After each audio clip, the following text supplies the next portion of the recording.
Without a doubt, they are among the most iconic creatures in all of fantasy, to say nothing of tabletop gaming. From Tolkien's Orcs in The Hobbit and The Lord of the Rings to the green-skinned warriors of Blizzard Entertainment's Warcraft universe, just about every high fantasy IP around involves antagonistic orcs in some way. Unfortunately, for as iconic as they are, it can be argued that the overwhelming prevalence of orcs as an antagonistic force in media has left them in a pretty bad place today, especially in the world of tabletop gaming. Orcs are often no longer viewed as the exciting and dangerous threat they once were. Instead, their ubiquitous place as one of the quote low-level foes has relegated them to a place similar to goblins, bugbears, and kobolds, introductory enemies to be overcome and forgotten, all without being taken too seriously. In this installment of the Bestiary, we'll be taking a look at whether or not this perception can be fairly applied to the orcs by looking at a variety of ways in which this classically savage race has been portrayed, with our primary point of comparison being their presentation in Dungeons & Dragons. We'll examine both the ways in which these interpretations vary and the ways in which they're similar, and from there we'll see if there isn't something that we as game masters can do to spice up the orc into a more interesting creature that breaks the unfortunate mold it now finds itself in.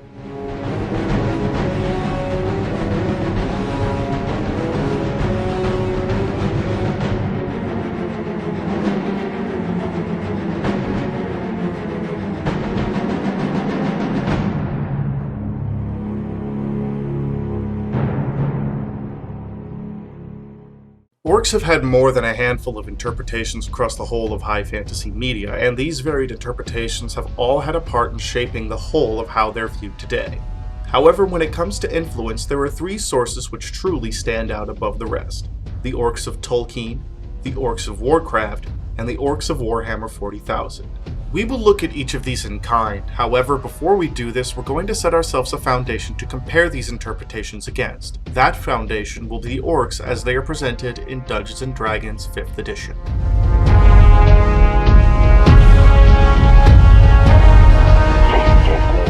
D&D presents what could most easily be called the prototypical orc we know of today, a savage race of warmongers who make their livelihood through raiding and pillaging. Their posture is stooped and slouched, and they sport sloped foreheads with piggish features including short, blunt noses and prominent tusk-like canines that protrude from their lower jaws. Orcs across just about every D&D setting are a tribal and patriarchal species, forming simple communities based largely around displays of strength and power. Usually it is the strongest orc that leads a tribe, though occasionally a member of particular cunning can rise to the station of war chief. The simplicity of orc tribal communities comes from their ultimate purpose, the exertion of dominance over the surrounding regions.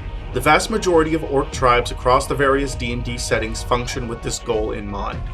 Through this goal, the tribal leadership will organize raids to the surrounding regions, both to satisfy the bloodlust of a tribe's members and to ransack nearby settlements for whatever wealth they can. Sizable hunting parties are also commonly established to feed the tribes, though these hunts are equally used for sport as they are supply. In fact, it's not entirely uncommon for a tribe to drive off or devour entire roaming herds of game during a single hunt. As far as relations with other humanoids are concerned, they're almost entirely hostile. For the most part, any other humanoids that stand against a raiding tribe will be slaughtered with little, if any, remorse. The overwhelming majority of orcs in D&D worship their creator god, Grumsh One-Eye. More than just their creator god, Grumsh is also their war god and the most powerful deity within their pantheon. Stories of Grumsh's efforts to settle his species generally involve conflict with the other races. One such story goes that in ancient days, the gods gathered to divide the world up for their followers. Grumsh tried to claim the mountains, but the dwarves had already claimed them. He then tried to claim the forests, but they'd been settled by the elves. Each place he wanted had already been taken, and the other gods laughed at him. So Grumsh loosed a furious bellow and took his mighty spear in hand. With it, he laid waste to the mountains, set the forest aflame, and carved great furrows in the field. Such was the role of the orcs, he said, to take and destroy all that the other races denied them. Thus the endless war orcs rage against the other humanoid races is said to have begun. Tales like this within the orc religion is part of why the race holds a special hatred for the elves in particular, for it is said that the elves' patron god, Corlin Larethian, half-blinded their own god by firing a well-placed arrow into his eye. As such, orcs take incredible pride and joy in the slaughtering of elves above all others. What's more, Grumsh's injury has been turned into a mighty but baleful gift for orcs willing to undertake it, for it's believed that any champion who willingly plucks out one of their eyes in Grumsh's honor will be granted a portion of his divine might. That central orcish ideal, that all which was denied them by the other gods is to be taken and destroyed, has led the orcs of D&D into a semi-sedentary lifestyle. While they will establish settlements, these rarely are places of permanent residence and are frequently places that belonged once to a rival race. Orcs are by no means above sacking cities, eradicating or enslaving their peoples, and setting in their ruins themselves. This lack of permanent settlement leads them to be constantly prepared to move, but such moves are usually spurred on either by the need to find some place inhabited by their rival races or because they've been driven out. Like elves, orcs are one of the handful of races in D&D that can produce crossbreeds. Luthic, the orcish fertility goddess and wife of Grumsh, demands that orcs procreate often and indiscriminately so that their hordes continue to swell with each subsequent generation. Unfortunately, this means that any slaves captured are likely to be forcefully bred with the orcs, resulting in the oft-reviled half-orc breeds which struggle to find a place in the world. As can clearly be seen here, the orcs of D&D hold many of the traits we consider to be standard of the orcs in other fantasy stories. They are a warlike race of raiders and pillagers who seek to destroy and steal from any and all around them and hold a particular hatred of the elves. In fact, when compared to the other orc varieties, they compare most closely to those depicted by Tolkien, which is of little surprise considering his place as the father of high fantasy. And speaking of Tolkien,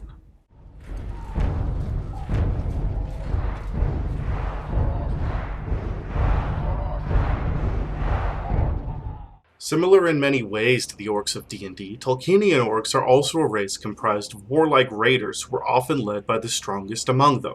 However, where they differ from D&D's orcs is in their organization and their history. The orcs of Tolkien are not a race that existed in and of themselves at the inception of Middle-earth, as the orcs in D&D are alluded to have been.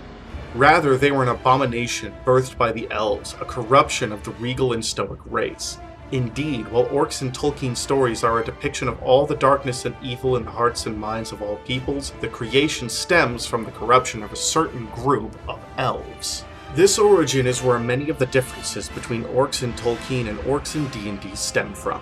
While the Tolkienian orcs still bear a bit of that piggish appearance, including the blunted noses, sharp teeth, and use of crude and brutal arms common to D&D's orcs, they stand apart from their D&D counterparts thanks to their intelligence.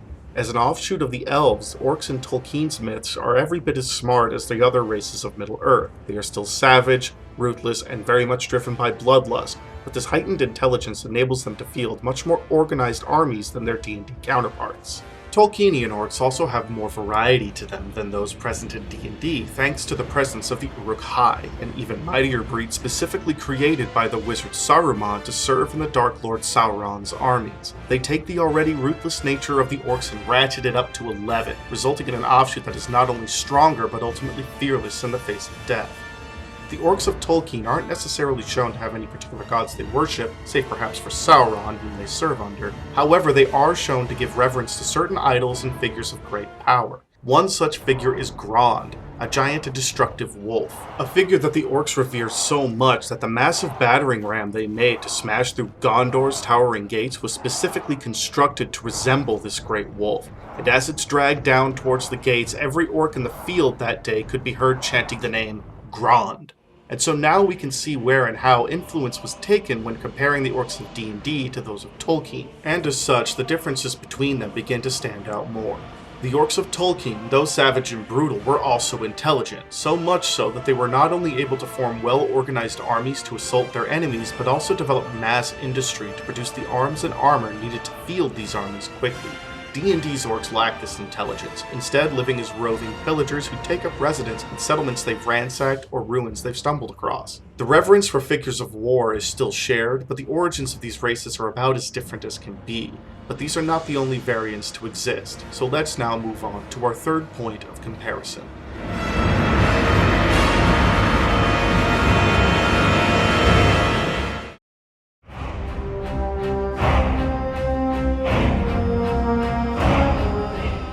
The famously green-skinned orcs of Blizzard Entertainment's Warcraft universe have an incredibly storied history to them. Hailing from the planet Draenor, the orcs weren't always the green-skinned brutes they were portrayed as in the first two Warcraft games. In fact, their skin tones were much more human-like before the events of those games, and their society far different from what it eventually became. Originally called the Mag'har, the orcs of Draenor started life as slaves in the Great Orc Empire. And not unlike the orc, these ogres were not the big dumb brutes we've often seen in the early games. No, the ogres of this time were far more intelligent, given the advantage of being able to both match wits with and overpower the Mag'har orcs. Over time, the various Mag'har clans liberated themselves from the control of the ogres, and soon began to drive the brutes back. Before long, these clans entered into an alliance with one another, becoming what was known as the Orcish Horde. Now at this point, the Mag'har still hadn't become the green-skinned orcs we recognize from the early Warcraft games, but they did have that same penchant for making war. Orcs in the Warcraft universe believe strongly in a code of honor, and that code revolves around continually proving oneself in either combat or skill with magic.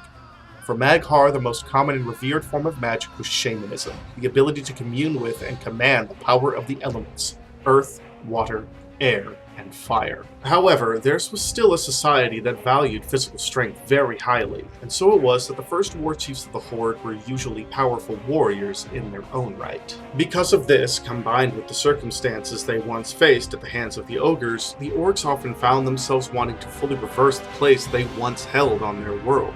They would no longer be slaves, but instead they'd become conquerors. And their conquest started not with the ogres, who had already been pushed back, but with the Draenei, a race of interstellar pilgrims who arrived on and named the planet Draenor while fleeing what they viewed as their greatest enemy, the demonic Burning Legion, which, among many other atrocities, sought to wipe out their entire race. As such, the Legion had their eyes fixed upon the Draenei, and when the orcs started to move against them, they saw the potential for great value in the warrior race. So it was that members of the Legion appeared before certain orcs, namely the shaman Ner'zhul and his apprentice Gul'dan, would eventually make a pact with the demons of the Legion and become the Horde's first warlocks. Thus, the first step was taken towards the Horde becoming the green-skinned menace we'd come to know. Over time, Gul'dan and Ner'zhul convinced the other leaders of the Horde to meet with and accept a gift from the Burning Legion that would allow them to finally become the conquerors they so wished to be.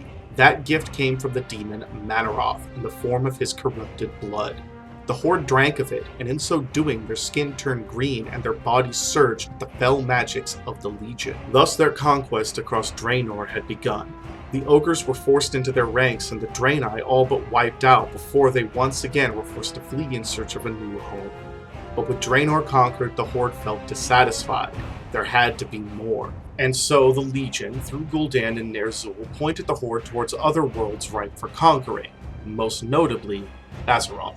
From this point, the Horde began attempting to open portals to other worlds, and in the process they ripped apart their homeworld of Draenor. Most of these portals failed, but the one leading to Azeroth was stable enough to allow the Horde in, thus leading to the 3 wars between the Horde and the Alliance that is covered across the first 3 Warcraft games. However, with the slight exception of Warcraft 3, which gives us our first glimpse at a more honorable Horde, none of these games provide us with anything we haven't seen from Orcs before.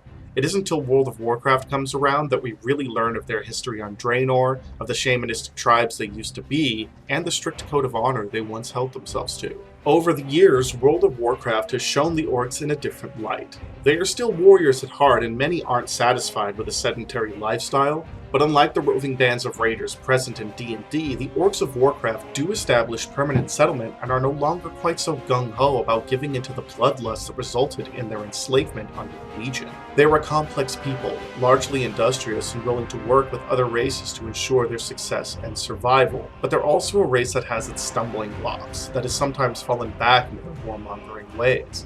Still, their complex history paints an image of an equally complex race.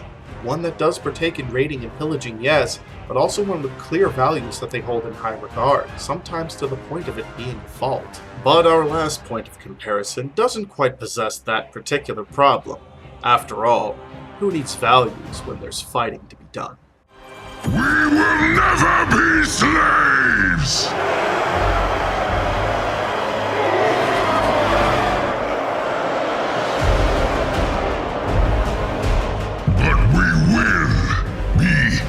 Conquerors!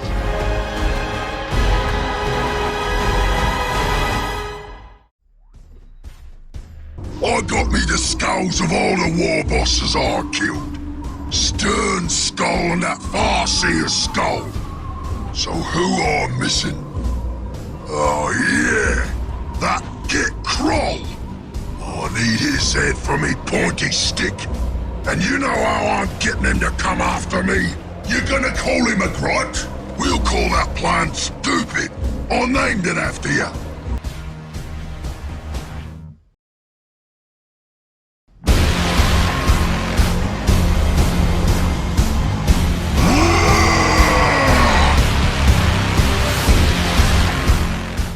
If you took the raiding and pillaging aspects of D&D's Orcs and multiplied it by 10, you still wouldn't match the desire for fighting and looting held by the greenskins of Warhammer 40,000.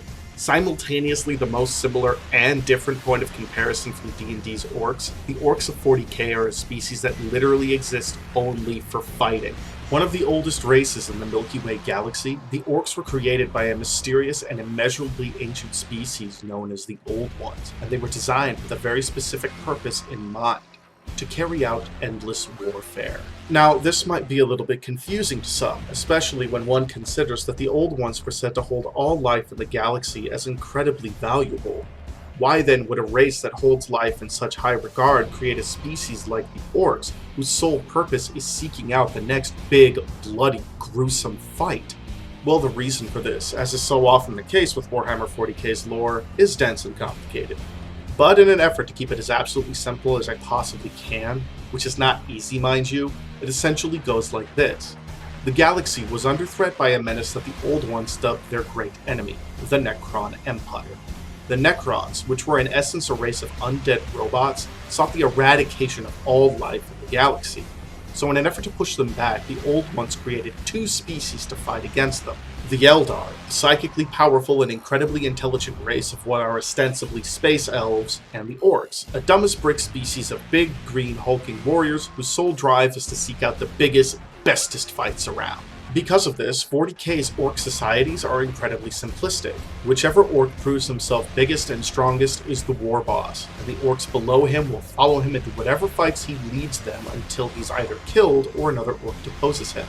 There is some variance to it beyond that, such as the Orc freebooters who are, in essence, Orc pirates that most of the other greenskin detests, but by and large, that's how Orc society works in 40k. In regards to how the societies are organized, it's pretty much an order of command from smallest to the biggest. There are occasional exceptions to this rule, sometimes certain odd boys, a catch-all term used to describe Orcs that either have psychic abilities or heightened intelligence and cunning on the relative scale, such as mech boys can rise up to lead an Orc warband, but more often than not, this is going to fall to a war boss. Regarding the organization of Orc warbands in 40k, they are simply formed into what are, ideally for the Orcs anyway, an ever-growing group of bloodthirsty boys, squigs, which are their various sized war beasts, and Gretchen, which are essentially the little goblins that tinker with their machinery, known as a Wa. And often the formation of a Wa requires the involvement of a particularly ambitious or powerful war boss who will then lead their band against other Orcs, either local to the area or located wherever it is they're heading to, in order to eliminate their leadership, thus folding their groups into this growing Wa. Indeed, the life of an Orc in the violent and dangerous world of Warhammer 40,000 is probably one of the most satisfying of any race in that grim future. After all, when your entire existence is predicated on looking for the next big fight, having a galaxy full of enemies to pick from makes it pretty easy to feel satisfied. But just because the Orcs of 40k lead simple lives driven entirely by their desire for a great fight, doesn't mean they don't have any complexity to them. As a matter of fact, they have their own religion and everything. The Orcs of 40k worship twin gods, Gork, who the Orcs say is brutal and cunning, and Mork, who the Orcs say is cunning and brutal. What's the difference, you say? Well, Gork is more likely to punch someone in the face, while Mork is contented to wait until their back is turned and punch them in the back of the head. And both continually urge the rest of the Orc to keep looking for good fights. Look, I said they have some complexity, I didn't say it was a whole lot. In fairness, though, the Orcs do have a considerable reverence for their gods, and it is not uncommon for them to attribute something unusual to a blessing from Gork and Mork. One prime example of this is the most infamous war boss around, Gazkul Mag Uruk Thraka, or Gazkul Thraka for ever so slightly short. Among the Orcs, Gazkul Thraka is the war boss of the Gulf clan, and is considered to be a prophet of Gork and Mork. The reason for this was because of a battle he fought against the Space Marines of the Imperium of Man. Gazkul at the time was just a trooper for the Goth clan, and during the fight took a bolt around to the head that destroyed half of his skull and pulped a sizable portion of his brain. However, Gazkul kept fighting despite this, at times using both his hands to hold his brain in, and the other Goths respected him for it. The fact that they also knew of an orc mad dog in the area that would pay for a body like Gazkul's to experiment on also helped things, as it drove the other orcs to push him forward, keeping him alive for their profit. Yes, the orcs of 40k do have an economy, in fact, one largely based on gear and the trading of their broken teeth. So it was that Gazkul was sold to the Mad Dog Grotznik for the not-so-hefty sum of 3 teeth and a new choppa, which would be an axe in orc terms. The Mad Dog began his work on Gazkul right away, but he never actually expected the skull-crushed orc to wake up. But Gazkul did, despite the fact that half his skull and brain were now replaced with bionics and wires held together with riveted metal plates. And even more amazement followed when Gazkul awoke and could apparently see more clearly than before, according to his own claims. Now, this wasn't due to his new bionic eye, which actually was almost perpetually out of focus, but because he awoke with a new vision, that he, Gazkul Mag Uruk-Thraka, would lead the greatest Wa ever formed. Gazkul believed he'd been chosen by Gork and Mork to do this, thus becoming the closest thing to a living prophet the orcs ever had. And so he began his conquest by targeting his rivals, starting with the warlord of the Death Skulls, an orc named Dregmek.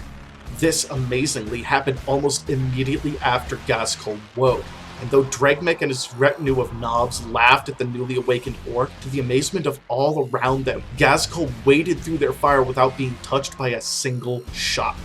He then proceeded to beat Dregmek to death with his bare hands, doing so with such overwhelming ferocity that even Dregmek's own knobs were driven to cheer his rival on. From there, Gazkul's reputation grew and he brought many other clans under his banner until finally he unleashed his Wa against the other races, most prominently the Imperium of Man. Throughout it all, even when the odds seemed impossible, Gazkul always seemed to find a way to push the fight onward, further cementing the belief in the minds of all around him that he was blessed by the great green gods. As this very short summary of Gazkul's rise to power shows, the Orcs of 40k hold not only a great deal of reverence for Gork and Mork, but they also share a semblance of the industrious nature showcased by the Orcs of Tolkien and Warcraft. Where this differs, however, is in the purely nonsensical nature of Orc technology in the 40k universe. By all accounts, the ramshackle machinery they use shouldn't actually be able to function at all, as many times they miss key components necessary to make them work.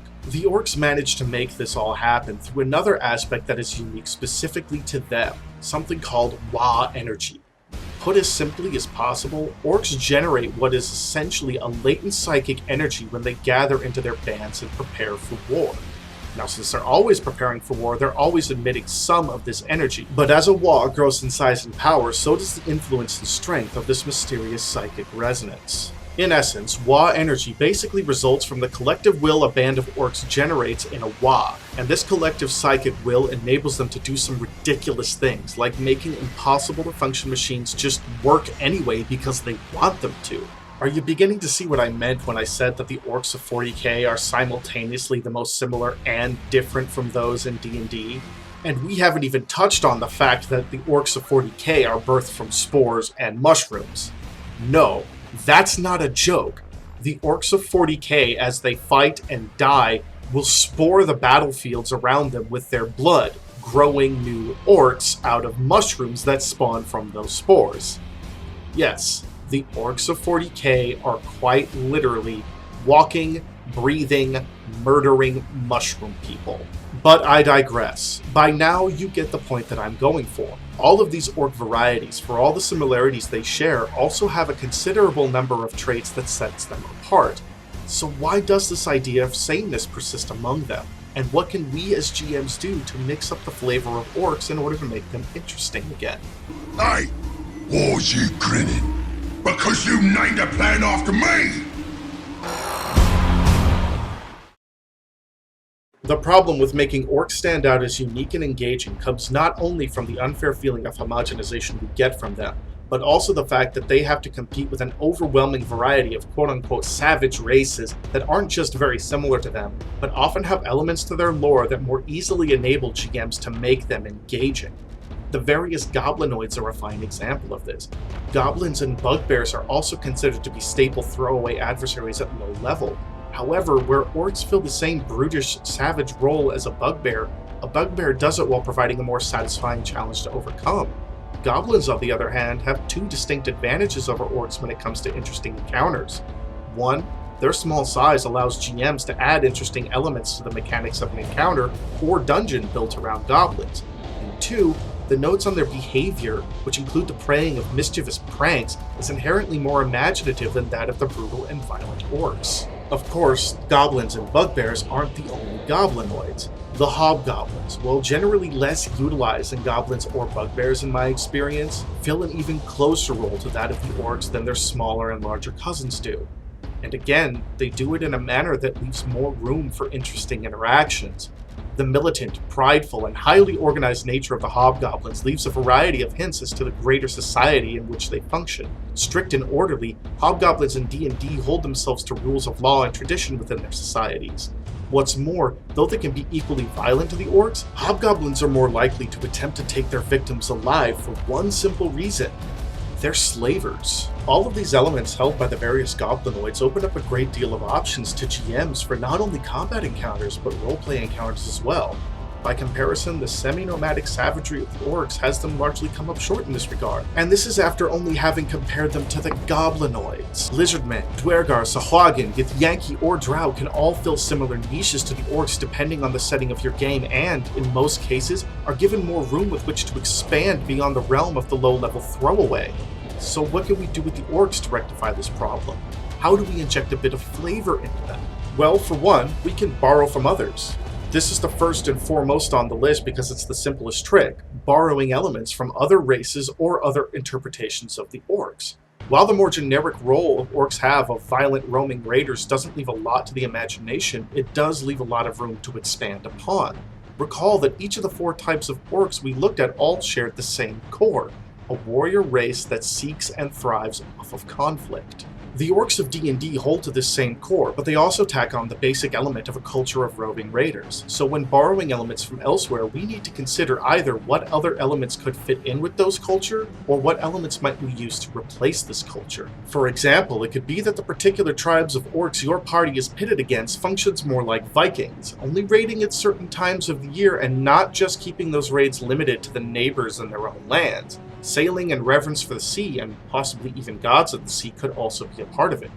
Or perhaps they live deep within a primordial jungle, living more primitive lives that are even more violent than normal.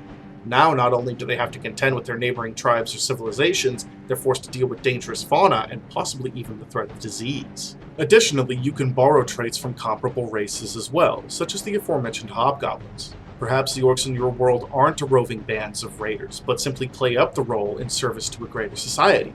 Real-world gangs can provide an interesting approach to the orcs as well, setting up a situation where two or more bands of orcs that the more civilized races assume are unrelated actually turn out to be subsets of a greater whole, operating largely with independence, but ultimately answering to a greater authoritative body. The next option on the list would be fully exchanging one variety of orc for another.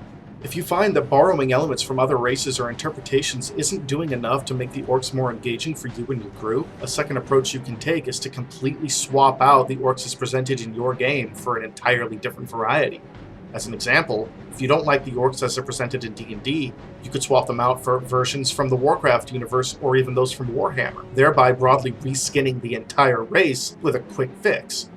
The downside to this method, though, is that it might not actually fix the nature of their forgettableness. Worse still, if the interpretation you swap out for doesn't fit well with the type of game you're playing, then you could end up pushing the scale too far, leaving you with a race of orcs that feels out of place, and then again, players who don't take them seriously because of it. Finally, we come to our third option, rebuilding them from the ground up. This is the most difficult option of all. Reskinning or even rebuilding your orcs from the ground up comes with an immense amount of work and is a method that I would only recommend for the most experienced of GMs. By rebuilding your orcs completely, though, you could potentially build an interpretation that is wholly unique to your setting and your game, filling a specific spot in your world that the standard orcs wouldn't otherwise fit. A good example of this comes from the Save or Dice campaign, The Kairos Stones, wherein GM Guy Sklanders recreated the orcs for his world as a more technologically advanced race of skyfaring pirates, slavers, and mercenaries. Guy's orcs were of a militaristic society and often worked alongside ogres to not only operate their war balloons but engage in fast, hard-hitting strikes against their chosen targets. Instead of poorly educated roving savages, these orcs were shown to be skillful engineers and fighters whose skills were prized among those required mercenaries who weren't bound to the sorts of scruples that might bring others pause. The key trick with this method is ensuring that whatever you build fits into your world. Guy's rebuild worked incredibly well for the setting of the Kairos Stones because they were built specifically to exist within that setting. However, if you're running a game with a setting that already has a specific kind of orc established in it, then attempting to rebuild them from the ground up could very easily end up clashing with what's already been established in that world. But if you're running their own setting and can set aside the time to really put in the work to build something new to fit it, this method can yield some of the absolute best results. And there you have it, friends and gamers. What are your thoughts on the orcs as they're often presented in tabletop games? Are you satisfied with the way they're portrayed, or do you find yourself often customizing them as I do? And if you do customize them, what methods do you use? Let me know in the comments down below. If you enjoyed the video, please consider sharing it around to your friends. Subscribe and hit that bell notification icon if you'd like to see more of my work, and make sure to open that description box down below to follow me on my other platforms. You can find me on Minds, Facebook, Twitter, Gab, and BitChute. Thank you all for joining me here today, dear friends and gamers. At this point, I'd normally tell you to roll high, roleplay well, and game on. But lately I've come to feel like we need something a little more succinct to close things out. Something that captures how much more important it is to get out there and start playing these games than it is to just watch videos on how to do it. So henceforth, friends and gamers, remember, don't just watch, play.